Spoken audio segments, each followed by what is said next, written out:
Families and immigrant detainees allege horrible conditions at Alligator Alcatraz.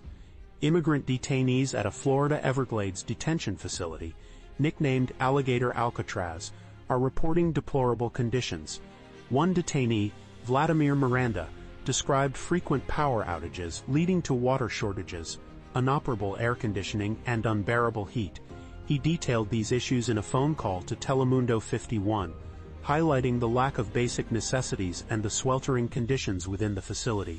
Miranda's girlfriend, Evelyn Ortiz, spoke to NBC6, explaining that Miranda, a Cuban migrant, was detained despite having been previously released by ICE and having a recent immigration hearing. She paints a grim picture of the facility, alleging a lack of access to water and proper sanitation.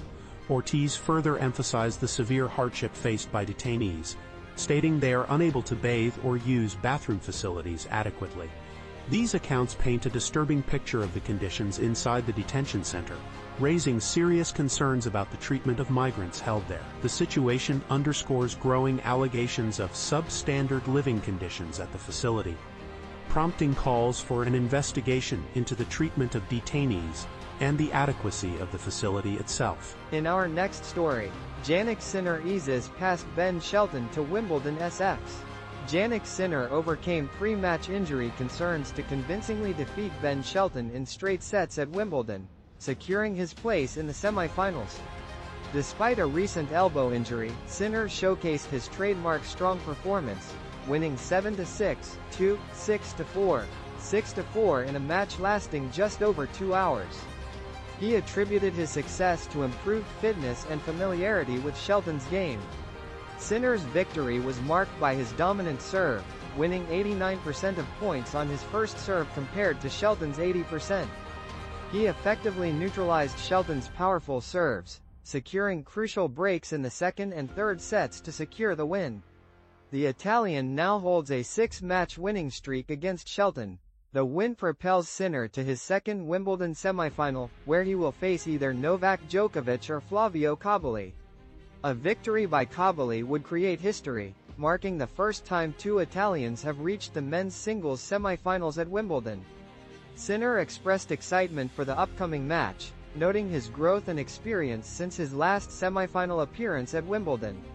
Sinner reflected on his journey since his 2023 semifinal loss at Wimbledon, highlighting the significant development in his career, including becoming world number 1 and a 3-time Grand Slam champion.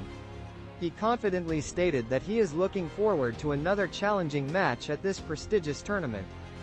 In our next story, MLB to use ABS challenge system during All-Star Game in Atlanta. Get ready for some high-tech baseball. The Automated Ball Strike System, or ABS, is making its All-Star debut next week in Atlanta. This trial run could pave the way for ABS to become a permanent fixture in Major League Baseball as early as next year. The system, already tested in spring training and the minor leagues, works by giving each team 2 challenges per game.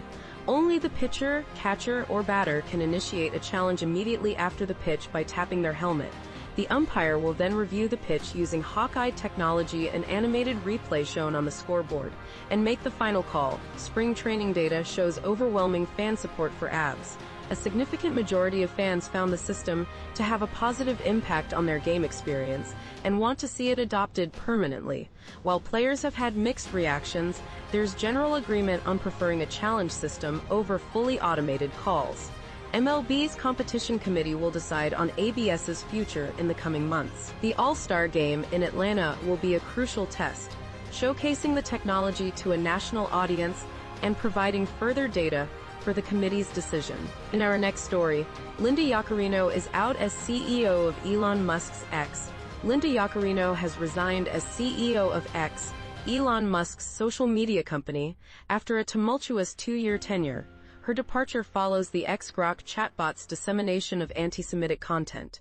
Though a direct connection isn't confirmed, the move also comes months after Musk transferred ownership of X to his AI company, XAI, further blurring the lines of responsibility and raising questions about Yaccarino's future role.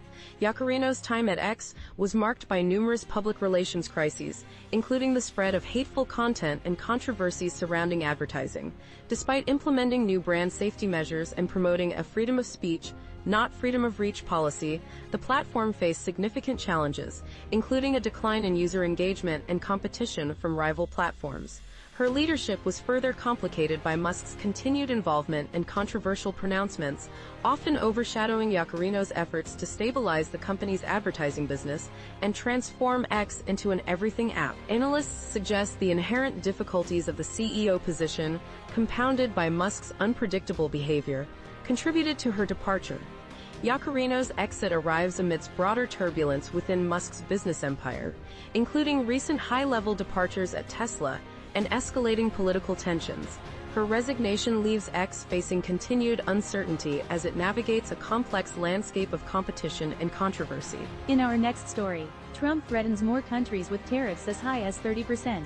President Trump has escalated his trade war, sending letters to 7 more countries: the Philippines, Sri Lanka, Moldova, Brunei, Algeria, Libya, and Iraq, threatening new tariffs as high as 30% on their goods imported into the U.S. These tariffs, effective August 1st, are part of ongoing negotiations, with Trump also indicating impending tariff announcements for Brazil. While some of the newly threatened tariffs are lower than those announced in April, others are higher, reflecting the inconsistent approach to these trade negotiations. Collectively, these 7 nations exported $29 billion worth of goods to the U.S. last year, a small fraction of total U.S. imports. Despite the announcements, U.S. stock markets showed only minor changes. Trump's stated justification for these tariffs centers on trade deficits and perceived impediments to U.S. exports. He's urging countries to manufacture goods within the U.S. to avoid these penalties, threatening further increases if retaliatory tariffs are imposed.